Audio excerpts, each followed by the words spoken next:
memabukkan, yang diharapkan itu, minum diharam itu bukan kaitan dengan alkoholnya. Karena boleh jadi ada alkoholnya, dia tidak diharamkan. Tapi apa yang diharamkan yang memabukkan? Kadar daripada yang memabukkan itu yang bagaimana? Ya, apakah kalian jalan-jalan dari sini ke Surabaya naik bus terus mabuk tuh haram hukumnya? Haram nggak? Atau mabuk sekolah itu ya dikasih aja rumah.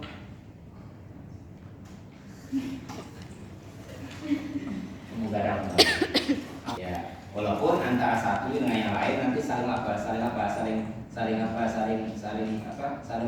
menjelaskan nantinya. Dan mubayannya itu nggak panjang. Ya, mubayannya nanti ya kebanyakan nanti dari hadis Rasulullah. Ya, semuanya. Ya, ayat Al-Quran itu yaitu itu tadi. Ya, kalau kalian kata dibuat mubayyan, nggak akan sanggup kalian apa. Jangan ini ayat 30 saja nggak apa satu ayat yang tidak ayat hilang, apa satu juga hilang.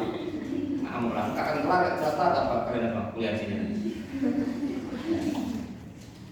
Al-birru husnul khuluqi wal ithmu ma'aka fi nafsika wa turaddidu wa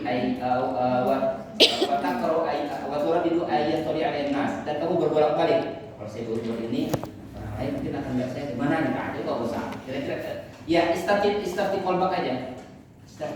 Kalau kita minta fatwa, hati yang itu enggak pernah bohong.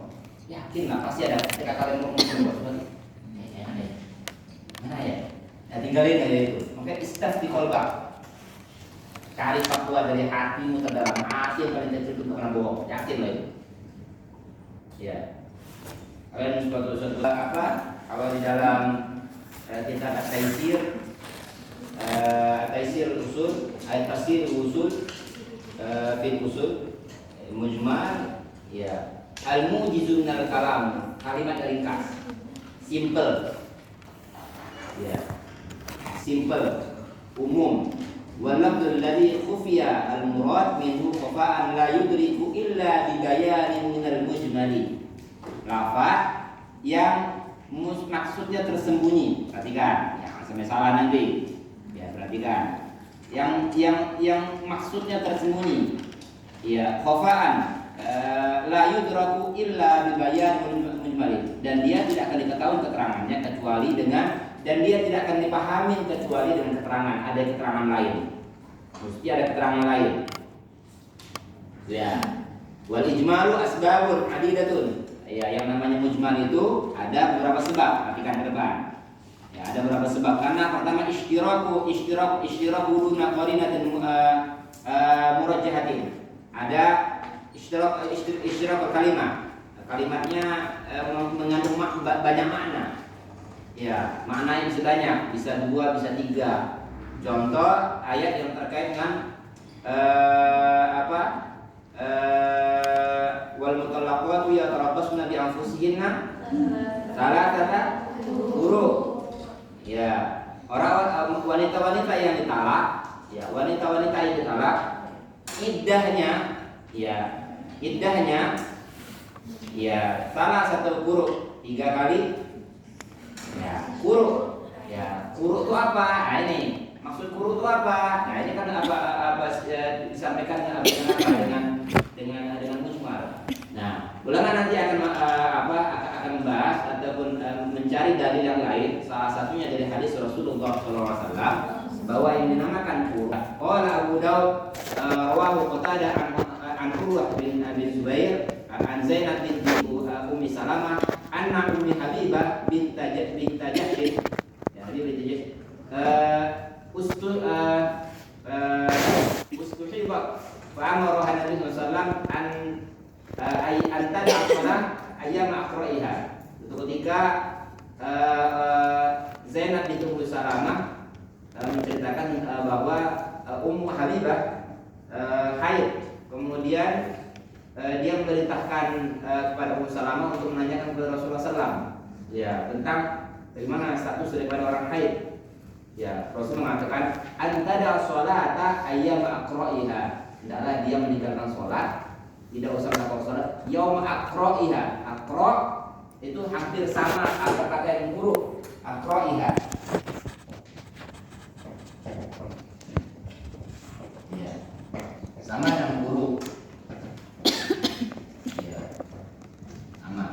Akrab karena dikaitkan tadi ada penjelasan di bawahnya, dia sedang haid ustuhidat.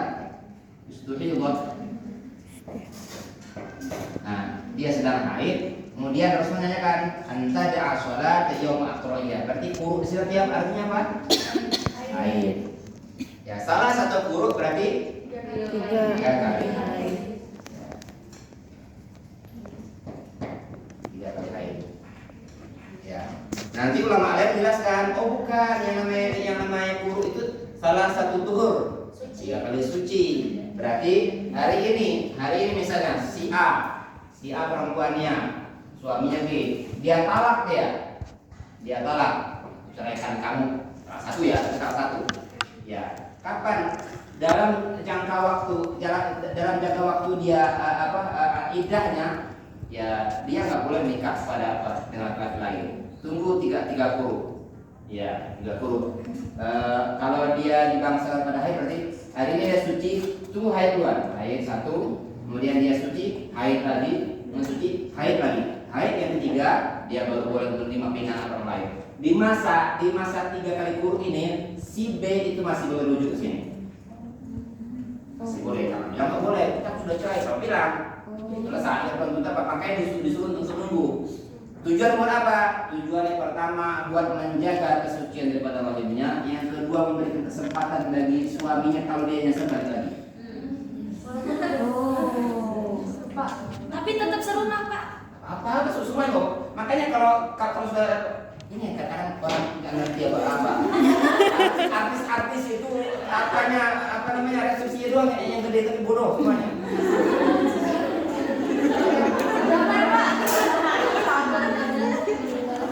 Kan berantem itu setelah emosi langsung terontak. Nyesel dia. Kalian jangan langsung pulang. Tahan dulu. Boleh jadi malam nanti dia kesepian atau kalian kesepian. Iya, nyesel dia. Maaf dia.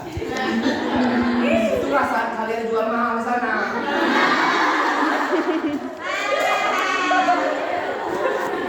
Tapi ingat, itu sudah jatuh apa? Salah satu, ada jatah satu lagi. Atau yang ketiga, boleh balik lagi. Kecuali nanti kalau kalian sudah nikah lagi sama cowok lain dan suami kalian kedua mengikhlaskan untuk diceraikan lagi.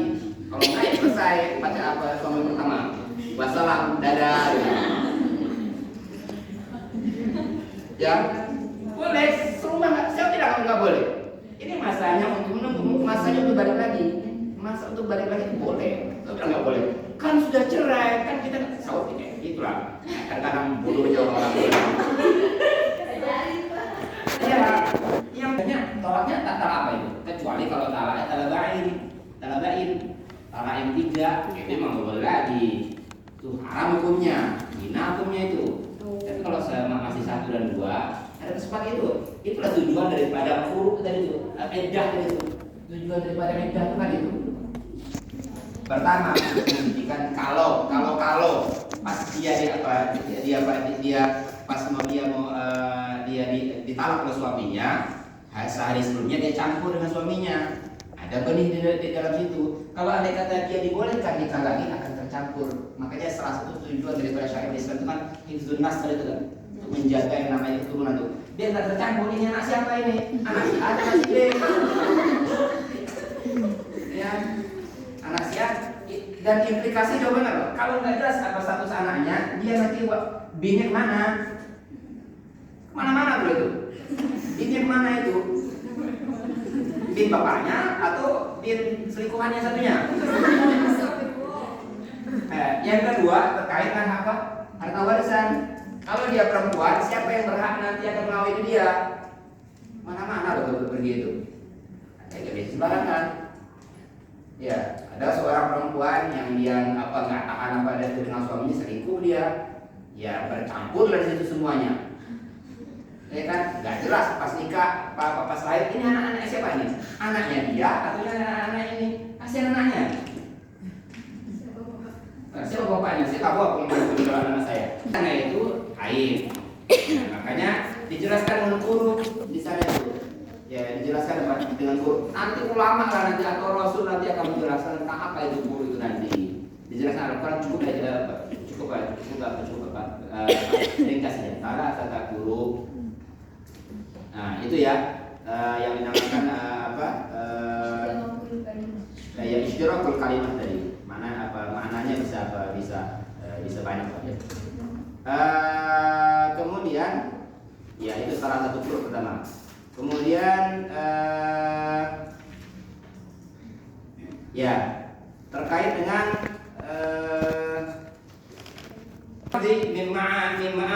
min ma'nahu lughawi ila ma'na al-istilah al-khas. Ya, memindahkan suatu lafaz dari makna lughawi kepada makna yang khusus dipergunakan untuk kegiatan itu. Contoh, sholat itu banyak maknanya. Sholat itu banyak maknanya. Nanti akan kita bahas tentang fi istilah lafzi ataupun lafzul mushtarak nantinya. Ya, sholat itu banyak maknanya. Bisa diartikan dengan doa, bisa diartikan dengan tempat sholat, masjid, atau tempat ibadah, bisa diartikan dengan masjid, bisa diartikan wihara kan orang lain, bisa diartikan dengan istighfar. Nah, terkait aqimus shalah, lafaz shalah pada kalimat aqimus shalah wa atuz zakat, sholat di sana ya ini dimanakan dengan lafaz istilahil khas dalam kalimat ini. Tapi diungkapkan dengan alladzina yu'minuna bil ghaibi wa yuqimuna shalah, dan mereka mendirikan sholat di sana artinya khusus untuk kegiatan ataupun aktivitas yang biasa dilakukan, yang dimulai dengan takbir, diakhiri dengan salam. Nah, diungkapkan dengan mujmal, sholat aja. Terus kapan waktunya? Kapan dilaksanakannya? Berapa jumlah rakaatnya? Mana saja rincian gerakannya, aktivitas bagaimana? Itu dijelaskan oleh hadis Rasulullah SAW. Apa kata Rasulullah SAW? Sumu dulu ya, Solu kama ra'aitumuni, sholatlah kalian sebagaimana aku sholat. Sholatlah kalian sebagaimana aku sholat. Nah ini ya nanti akan dapat dijelaskan oleh Rasulullah SAW ya, bahwa sholat itu dilaksanakan misalnya ada namanya bayan, nanti bayan bifi'lin, ada bayannya bayan bifi'lin, bayannya dengan perbuatan. Ya lihat bagaimana aku sholat. Rasul sholat ya ini bukan terkait dengan rukun sholat ya. Rasul sholat ya takbir, membaca istiftah, kemudian Al-Fatihah, baca sebagian surah, kemudian ruku, itu dilihat oleh sahabat, itu namanya bayan fi'li. Itu namanya bayan fi'li. Ada namanya bayan qauli nanti. Nah, bayan qauli itu ya terkait dengan bacaannya. Allahu Akbar. Rasul mengangkat tangan membaca Allahu Akbar. Kemudian baca Allahu ba'id baini wa bainaka wajjahtu wa Allahu Akbar kabira wa kabira. Kemudian itu baca ta'awudz, a'udzubillahi minasyaitonir rajim, kemudian basmalah, Al-Fatihah sampai taslim nanti ya. Baca doa terakhir, Allahumma inni a'udzubika min adzabil qabri wa min adzabi jahannam wa min adzabil min adzabil qabri wa min adzabil nar, min adzabil jahannam, min adzabil nar, wa min fitnatil mahya wal mamati, kemudian Rasul salam dengan mengalihkan kepalanya mukanya ke kanan. Nah, itu namanya bayan dengan fi'il ataunya bayan dengan qaul. Ya, bayan dengan qaul. Oke, lafaz daripada as-shalah sana, aqimus shalah itu mujmal. Ya, mujmal itu global sekali. Makanya ada namanya tafsir ijmali, tahu ijmali? Udah dibahas kemarin kan semester kemarin mujmal. Tafsir ya global, maknanya ringkas-ringkas saja. Sama, kalimat dalam Al-Quran itu ada yang menggunakan kalimat ijmali. Ya, ada yang menggunakan kalimat ijmali. Hal yalzamu an na'mal 'amalan ma lana bi qawma'ana li qawm. Ini apa disampaikan oleh siapa? Syekh Shalih Utsaimin dalam salah satu kitabnya, apakah kita tahu, apakah kita diwajibkan untuk melaksanakan sesuatu amalan, sementara kita nggak tahu bagaimana cara sholat tersebut, ya kan? Coba kalau ada orang sekarang ini hanya mengatakan, ayo kita kembali ke Al-Quran, salah, ya nggak bisa kita kembali ke Al-Quran itu bisa. Kita kembali ke Al-Quran itu nggak bisa. Coba bagaimana cara kembali ke Al-Quran, tata cara sholat? Oh, melalui hadis berarti nggak kembali ke Al-Quran berarti. Ya, berarti nggak kembali ke Al-Quran. Ya, contoh, ada hadis Rasulullah mengatakan sini, khudu anni manasikakum. Ambillah dariku tentang tata cara manasik haji. Ya, perintah dalam Al-Quran wa atimul hajja wal umrata lillah. Sempurnakanlah haji dan umrah. Bagaimana tata caranya? Kan diungkapkan dengan umum saja bahwa ada sebuah kewajiban dalam agama kita namanya haji dan umrah. Ya. Lalu tata cara pelaksanaan nggak ada di Al-Quran. Nggak ada di Al-Quran. Ya. Al-hajju ashhurun ma'lumat. Ashhurun ma'lumat itu mujmal. Mubayyannya nanti akan dijelaskan oleh hadis Rasulullah. Haji itu di bulan Syawal, Zulqa'dah dan Zulhijjah, Muharram. 4 ya? Tidak 3 bulan. Ya. Kenapa dimulai dari bulan Syawal? Ya persiapannya. Siapa? Kemudian Zulhijjah itu sudah mulai, Zulqa'dah itu sudah mulai berangkat. Zulhijjahnya pas pelaksanaannya. Ya, selain itu yang nggak boleh. Tapi diungkapkan dengan bahasa yang mujmal, bukan bahasa. Bagaimana cara pelaksanaan sholat? Sebagai gerhana bulan dan gerhana matahari. Ada sholat tasbih, banyak banget. Enggak? Ada sholat tarawih. Ya, gimana sholat tarawih? Pelaksananya kapan? Tahtaju ila bayani, pasti akan memerlukan dari penjelasan. Melalui mana? Melalui hadis Rasul yang lain. Ya, yang masuk ke mubayyan, ya mubayyan kebalikannya. Nah, ya habul murad minhu bi aslin wadih waqin au ba'da tabyinin. Ya, yang dapat dipahami maksudnya melihat konteks teks yang diungkapkan atau setelah ada penjelasan. Kalimat yang mujmal, ayat yang mujmal itu nanti kalau sudah ada penjelasnya itu sudah mubayyan namanya. Maka yang namanya mubayyan itu boleh jadi dari ayat itu sendiri atau boleh jadi dari ayat yang lain atau hadis yang lain. Contoh ada yang namanya mubayyan mausul yang langsung ada. Contoh kata Rasulullah SAW, la takunu imma'ah. Jangan kalian imma'ah.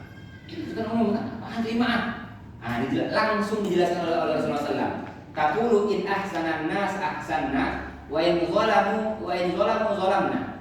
Ini kata-kata imma'ah itu ya dapat kita pahami dari keterangan Rasul berikutnya. Oh, imma'ah itu seperti ini toh. Apa itu imma'ah? Ada tahu mana imma'ah? Baik kalau orang baik, jahat kalau orang jahat. Apa itu imma'ah? Pernah dengar kata-kata kalimat iman enggak? Dimubayyinkan Rasulullah SAW. Apabila orang lain baik, kami juga baik.